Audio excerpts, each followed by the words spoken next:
All right. Hello and welcome to Movoto Mike, a new podcast about the real estate industry brought to you by Movoto.com. My name is Patrick Kearns. I'm an ex-journalist and 10-year vet of the real estate industry who's currently serving as Movoto's head of communications. Here with me, as always, is my associate, Sophie Brandeis. Sophie, how you doing today? I'm doing awesome, Patrick. I am extra excited for today's episode because our guest is a former Texas Longhorn, just like myself. Hook 'em. Hook 'em. There you go. All right, Sophie, who have you brought today? All right, I'm not a Longhorn, but we've already got some Longhorn talk. I'm wearing a Longhorn hat. But Sophie, who have you brought as our guest today? All right, so today on the Movoto Mike, we are joined by MJ McFarland, a fellow Texas Longhorn and former NFL player turned top luxury real estate agent and broker associate for the agency here in Austin, Texas. From his athletic career to his ventures in real estate and business, MJ's journey is nothing short of inspiring. Welcome to the Movoto Mike, MJ. We are so excited to have you, and I'm excited to talk to another Longhorn. Yeah, hook 'em, and thank you for the warm welcome. Excited to be on. Let's do it. I'm going to get something else out of the way. You have the illustrious distinction of being a one-time New York Jet. I am a very, very big New York Jets fan, probably to a fault, unfortunately, given the history of the New York Jets. But how do you feel? I feel excited and optimistic, and I feel that way every year. I've been excited about every New York Jets season, so we shall see. So the Aaron Rodgers news broke your heart then? It broke my heart. I was like at an Airbnb in upstate New York. I had a 6-pack of Budweiser. I was like watching it on a projector, and I was like standing up, jazzed. And my wife, who does not care about football at all, was like, all right, I'll watch this game with you. And she cried for me because she felt so bad when it happened. I don't recall. Was that the first game? Was it the first game or the first series? Like 3 plays with number 4, yeah. Oh man. It was not great. So you were a former football player, as we've established, but now you are a top luxury real estate agent. Let's make this easy on our listeners and start from the beginning. Walk us through the trajectory of your career, right? Becoming a pro athlete is an incredible grind. Was football always your focus, or did you always want to have a career outside of football? No, football was my focus.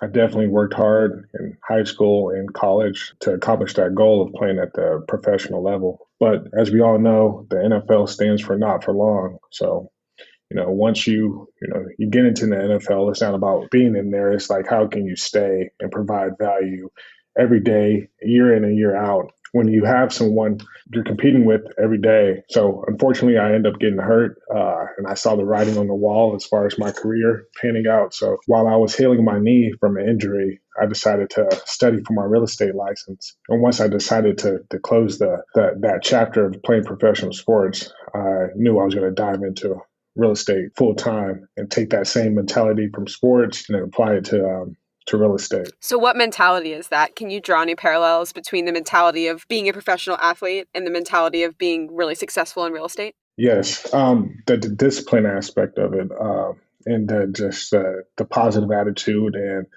the yes, I can attitude, having that resilient mindset. And I think that's what has definitely helped me separate myself in the real estate industry and actually provide value when it comes to the adversity you face when dealing with, different clients, different situations, the economy as we are experiencing now. I think just always having a solution-driven mindset is what I strive to have every day. I think what's interesting is, right, the maybe glitz and glam of being a professional athlete, and not everybody is the Patrick Mahomes, or if you're a Taylor Swift fan, Travis Kelce of the world, right? Mm-hmm. The average NFL player, I think the average career length is like 3 seasons. Yes, correct. Right? So if you're not thinking already about like what's after football, that's probably a mistake, right? So before you're even really pursuing it, is it sort of always in the back of your head, or is that too distracting, right? You're just like, I pursue sports until I can't pursue it anymore because I have to have a singular focus. Yeah, you definitely have to have that singular focus, because if not, you're putting yourself at a disadvantage. Like, playing professional sports really takes everything, especially if you're not a first round draft pick or Patrick Mahomes or Travis Kelce's.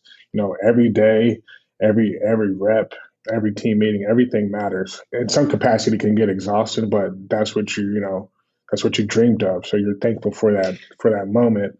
And it's, how can I take advantage of this opportunity each and every day? This, it's kind of cliche, but really controlling what you can control. And that's, your effort, showing up on time, going full speed and, in practice, learning your plays, learning the playbook, and being a great teammate. Those are things that you have control over. And that's truly what I focused on. And I think that's what helped me, last as long as I did in the NFL with, you know, even with the short career. So you're in the NFL, you're studying for your real estate exam. What made you choose real estate? I mean, there's 1,000 other jobs you could have picked after the NFL. Well, one thing that I truly appreciated was the freedom aspect of it, and being able to be my own boss and also create my own destiny. Because in the professional sports world, you kind of have no control of that. Whether a team wants you or not, you may be a better athlete, but the next man. But it could come down to a business decision where they feel like another player is a better fit for the team. That didn't sit well with me. In my next career, I told myself that I was going to control where I was headed, and real estate was kind of that blank canvas for me to kind of in that vehicle to help mold my next steps in my next career. It's interesting because as a journalist, I started out covering sports. I was covering hockey here in New York, and then I transitioned to covering real estate as an industry. And I certainly saw the similarities with that, right? There is like a sort of similar level of competition. You're sort of fighting for every single deal you're getting, right? It's not as simple as like really getting good at your craft. You have to pay attention to what everybody else is doing. You have to sort of compete against other people. Did that make you maybe feel at home right away, being that sort of competitive spirit that you have? You're like, all right, I'm going to fight for every single listing. I'm going to be fighting for every single client. It's not going to just be sort of sitting back and letting things come to me. Yes and no, because one thing I think about this often. Like the one thing that I found to be the biggest difference is that I came from a team approach or team aspect. In the real estate space, it's like you're really just trying to promote yourself, market yourself. That was kind of like early on one of my biggest internal challenges, because I came from like, how can we collectively do this together? Like, how can we grow together? How can we accomplish this goal together? And then going from real estate, where it's all about in some capacity, me, I'm the best fit. And I just felt it's kind of strange using the word I and promoting yourself when you've been a part of a sports dynamic for so long. So no, in some capacity, it was kind of lonely, because there's no you don't have your buddies or your teammates alongside of you to like hold you accountable and push you. Does that help maybe then in finding a brokerage, right? Because you like look at brokerages and look at like, there are real estate teams, there are brokerages, there are sort of bigger franchise networks. Is that, as an individual agent, is that when you start sort of analyzing where you can potentially like find people to help you get ahead? Or is it really something that like you do continue to view as sort of a solo journey? That's a great question. It honestly depends what you're looking for, and what your purpose of getting into real estate, because it's so vague. Do you want to be an investor? Do you just want to buy and sell homes? Do you want to, wholesale? Do you want to do multifamily? So it's really just like flipping the question back on yourself and asking like, okay, what is my niche going to be? And I found that I've worked well with people, clients. So I took that as one of my strengths, and I was like, okay, maybe I'll have a successful career in, helping clients find and buy and sell their real estate. I felt like I needed to be in that space, and I just took that sportsman mentality mindset and just like kept marketing and kept pushing my clients, and I kept leveraging my relationships from UT, because I felt like it was a perfect time to do so, because I still had a name, I was still relevant, people still knew who I was, and I think many athletes should take advantage and capitalize on that time before it's too late, because every year there's a new team, there's a new player. Got to take advantage of that small window you have. Totally. Can you tell us about the first house you sold? What was that like? And yeah, walk us through that. Yeah, it was actually to a teammate. His name was Jackson Jeffcoat. He was playing professionally at the time, between professional football and Canadian football, and we're actually training together. I was still in the process of trying to get on the team. And it was a small condo in South Austin, and he was gracious enough to give me my first opportunity to work for him and find him a place. Yeah, that was great. It was a small condo, his first property. He still owns it today as an investment property, and we still keep in touch. We're still good friends, so I'm always be thankful for him truly taking a chance on on me. And I took that and I leveraged that to other players and other professionals in the NFL to, make sure they give me a call when they're ready to purchase. And that led to a $2 million sale in the Spanish Oaks neighborhood to first round draft pick by the name of Kenny Vaccaro. He gave me the opportunity to represent him. The transaction went extremely well. I won the trust from him, his team, and I mean by team, by his sports agent, his financial advisor. And I just leveraged that, and I kept doing that and kept doing that, and that truly helped me build my current business. How does somebody find that niche, right? Obviously, yours is maybe a pretty sort of seamless transition to helping professional athletes. Mm-hmm. Like, how do you, as a real estate agent, you mentioned it, right? There's Yeah. a lot of different things you can do. You can be an investor, you can work in multifamily, you can just work in residential real estate. How do you find your niche? How do you find what you're really good at and passionate about in real estate? Meet with a bunch of people. That's what I did. I found people that I inspired to be that either had a sports background or didn't. And I would take them out for coffee or lunch and just, take a bunch of notes. Because one thing I knew from football was, you take a bunch of notes, you write everything down from, when the coach is speaking, talking about plays or talking about certain concepts and schemes. And I did that same thing. And I would study those things at night and then do my own homework or, at home on via YouTube or just trying to find other outlets to just retain information because I felt like I was behind because I was so focused on sports for so long because my other colleagues were doing internship while I was at practice. They're exploring different opportunities and different careers during college, and majority of our focus is sports. Like that's why we got there. That's why we got to UT, to be great collegiate athletes. How do you think selling homes to athletes is different than selling homes to people who aren't athletes, normal people? Yeah, great question. I get this question a lot. I think the biggest difference is the amount of hurdles you have to go through because they have a full team of people protecting them from predators and bad investments or and people that just want to get to know them and use them for their fame or their financial status or whatever it may be. But I found that you do well by them, they treat you right. I mean, if you treat them right and you keep your word and you do what you're going to say you're going to do, it's a fun deal because seeing them in a certain light early on and seeing how hard they work to be in that space is very rewarding. Being able to fulfill the dreams and all their goals of what they wanted to do and all the things we talked about during college. When things were challenging or rough or dealing with just the hard days and the day-to-day life of a collegiate athlete. I just thought it was just pretty cool to see them being able to accomplish their goals and buy $2 million houses, $3 million houses to support their family. And these are conversations we had, 6, 7, 10 years ago. Yeah, I was going to say, what a cool opportunity you've created for yourself. You get to help these athletes complete their dreams after the NFL and after they've been a college athlete. Mm-hmm. That's just awesome. Yeah. You mentioned it a little bit earlier, right? A typical NFL career is short. Mm-hmm. It's a lot of front-loaded money, right? Like for somebody in another field, right, your earning potential kind of grows Correct. As you get older and sort of in the back half of your career. But professional athletes, right, you're talking about people 20, 21 years old signing these, like, and even now with college athletes and the name, image, and likeness stuff, right? You've got college athletes getting $4 or $5 million deals. Is that when you're working with an athlete, does that sort of change your approach, right? And when you're talking about like the education of like, you've got all this money now, you're not going to always have all of this money coming in. Does that sort of change their approach and how they go about buying a home? Yes. Because I really try to win the trust from their financial advisors and their financial team because they have a long-term plan for them. So I'll make sure I get aligned with them and make sure the athlete's plan and their aspirations, whatever they want to do when it comes to purchasing, aligns with their plan.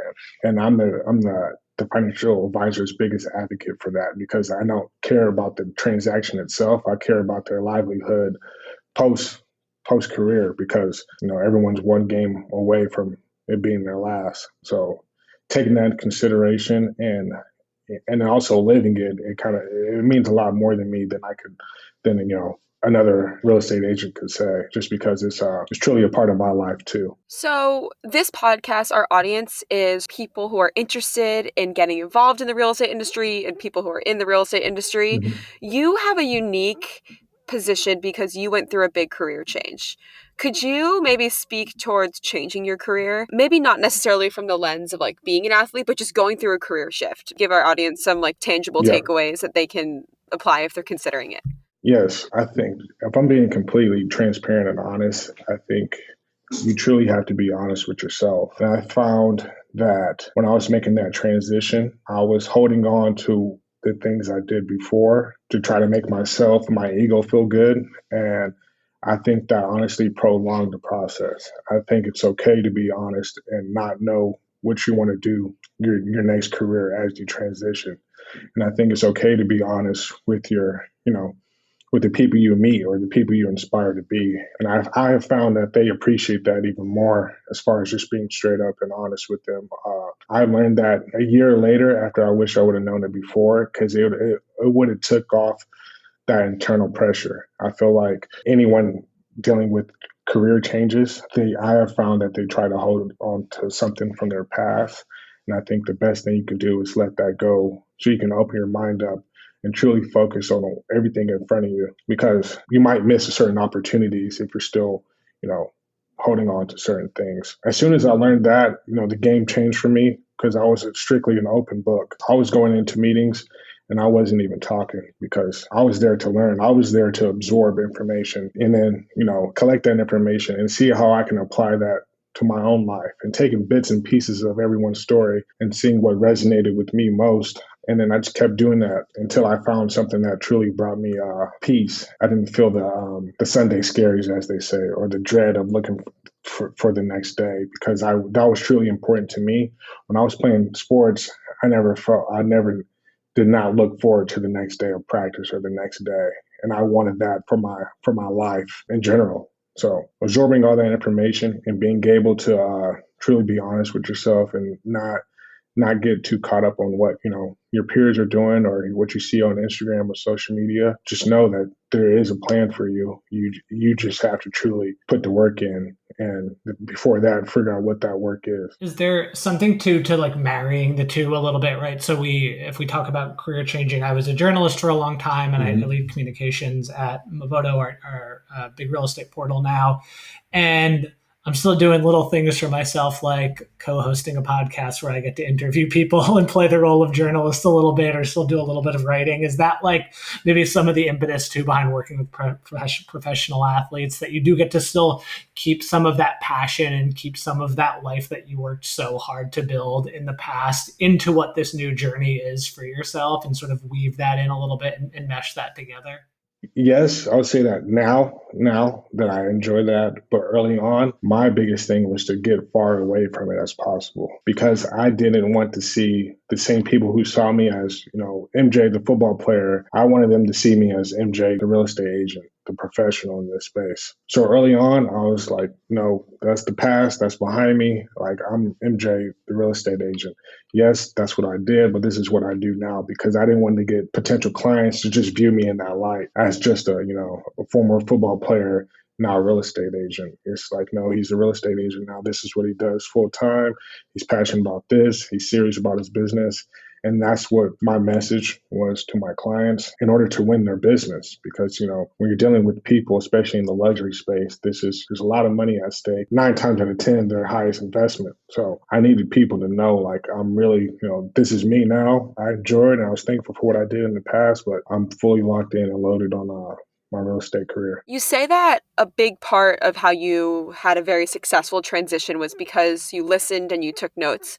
What's some of the best advice that you've ever received, or best thing that you've internalized from someone that you were taking notes from? That's a great question.